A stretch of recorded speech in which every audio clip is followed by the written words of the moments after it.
Amazing. In case you hadn't noticed, it's March. Don't ask me what happened to January and February. They came and they went. And do you realize how early Easter is this year? Have you given that any thought? Did you realize that Easter Sunday 2008 was March 23rd?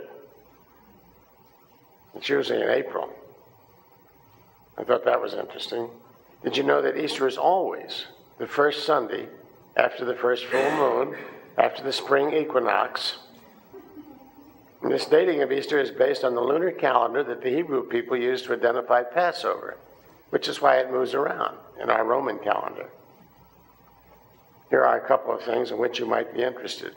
Based on the above, Easter can actually be one day earlier than March 23rd, March 22nd.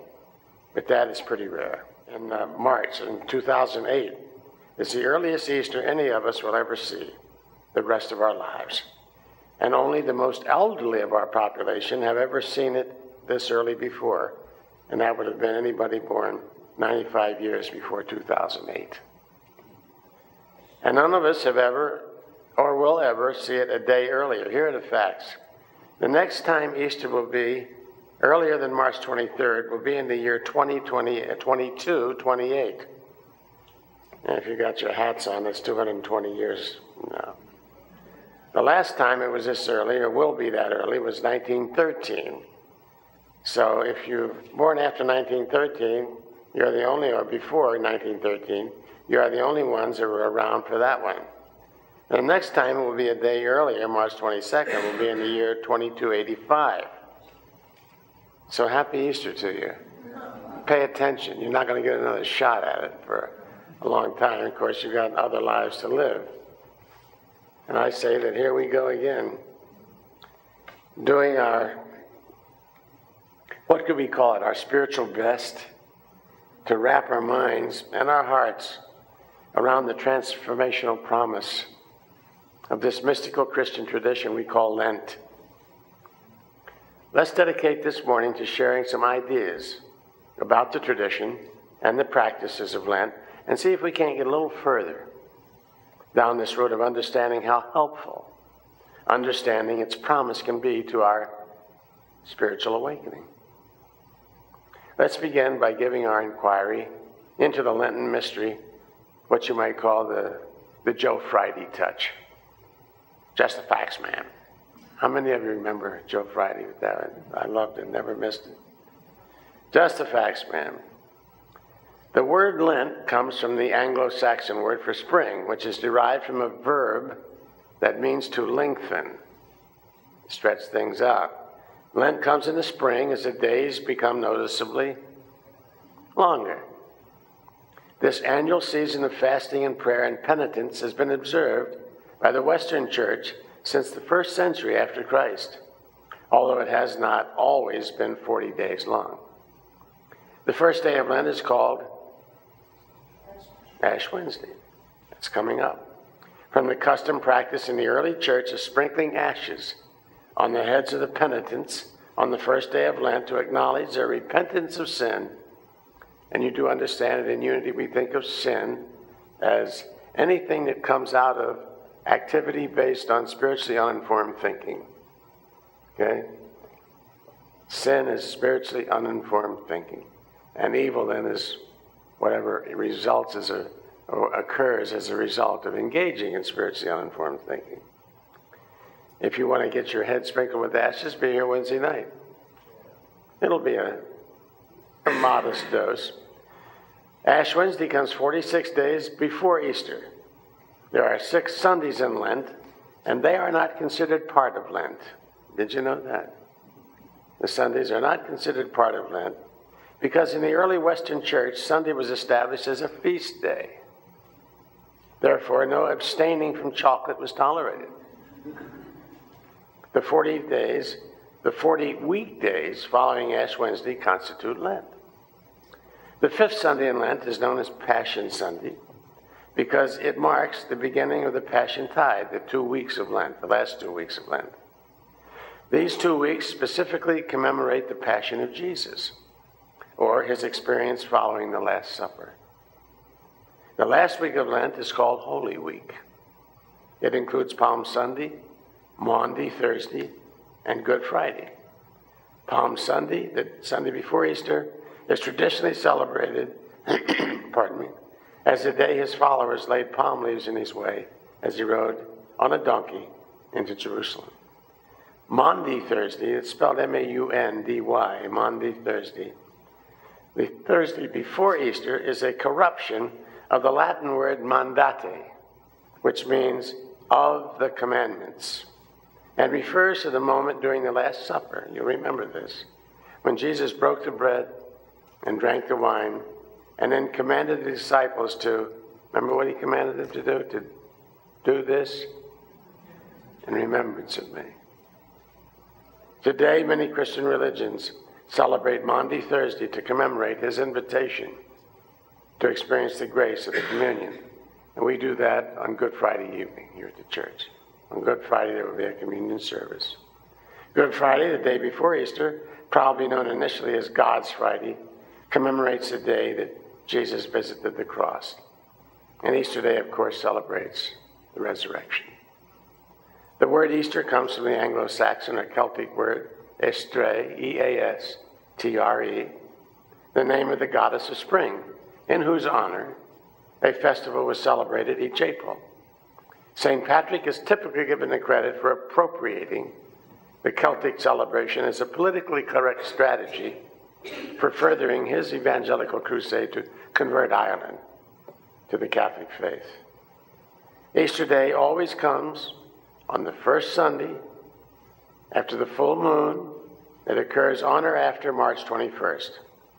If the full moon falls on a Sunday, Easter is the next Sunday. Easter can never fall earlier than March 22nd or later than April 25th. It is commonly held belief that the Lenten observation was inspired by the events of the 40 days preceding the resurrection. This is not historically accurate. There is no specific authorization for it to be found in any of the New Testament scriptures. However, the idea of the 40-day connection has a sound spiritual basis.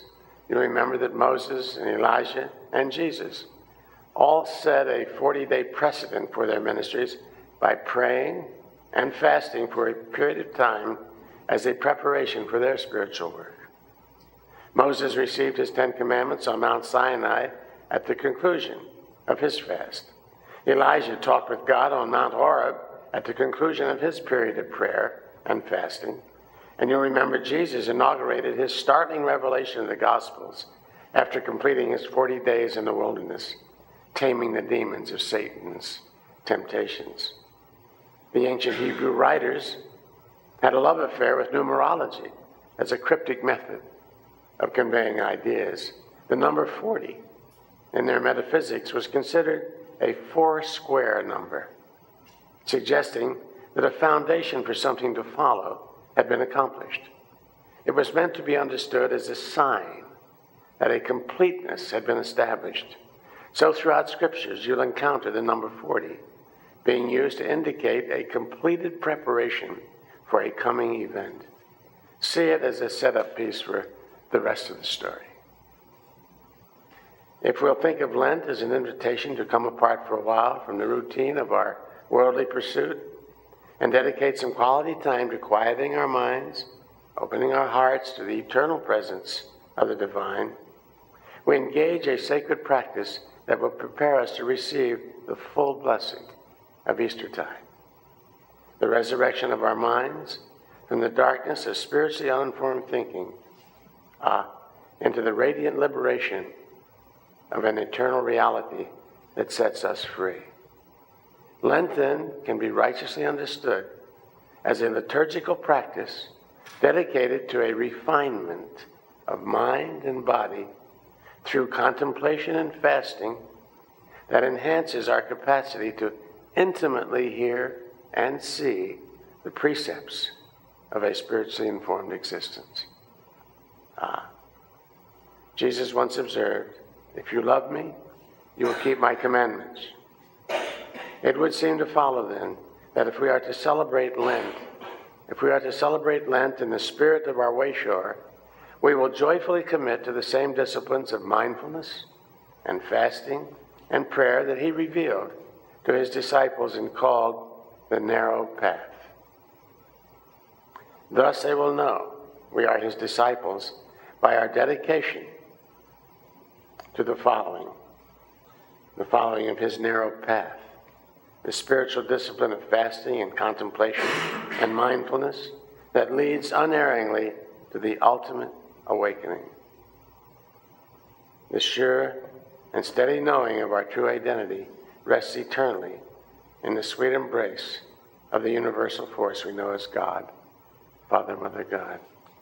And if we are to transcend the self-imposed bondage of spiritually uninformed thinking, we will be wise to commit to a Lenten practice of withholding agreement from unenlightened mental activity and feasting on the kind of thinking that Paul referred to as good report. Thoughts of true witness, thoughts that inspire a lightness of spirit and a celebration of life will indeed set us free. Let us bring a new spirit now to the Lenten tradition and celebrate it as a time to fast from criticism and condemnation and feast on the power of our praise and support for one another. Let us fast from any preoccupation with lack and limitation and choose instead to feast on the self-evident abundance of God's omnipresent wealth, the heavenly treasures of inspiration and courage, of tolerance and faith and peace and love and joy and choice, just to name a few. Let us fast from the notion that we are in this game of life alone and affirm the sweet remembrance that we are members of a community of faith, committed and dedicated to serving each other with care and with compassion whenever the opportunity arises. Let us fast from any idea or attitude that threatens the sacred gift of our contentment and affirm that we are all delightful children of a loving Father, Mother, here together in a spiritual kindergarten, learning to spell God with the right blocks. And it's occurred to me, one of the most valuable ways we have of observing this Lenten season is to fast from the belief that any person or nation can stand in the way of God's goodwill for her creation. Now is the time to affirm the presence and power of the divine within all beings everywhere and see the sacred influence their thoughts, words, and actions have for the benefit of the whole creation. We all want to participate in establishing a world of peace and goodwill. So let us affirm our commitment to the Apostle Paul's counsel to let us therefore follow after the things which make for peace. The moment we wake up and withdraw enchantment and agreement from our episodes of spiritually uninformed longing and clinging, the transformative potential of Lenten fasting emerges. And when we invest our enchantment and agreement in an enduring vision of mutual caring and respect for the whole creation, we feast at the table of Lenten grace. And that's the least, as I see it. That is the least we owe the gentle spirit we call Jesus, who convenes us here this Lenten season and challenges us to do the things he did. Things like fasting from our love affair with mammon and feasting instead on the exquisite joy of using our creativity in the service of all that is noble and nurturing to the sacred gifts we share in common. This planet, this blessed community, this breath, this heartbeat, this life, and this hug. Yeah. Why don't you give somebody a hug right now? Bless you guys.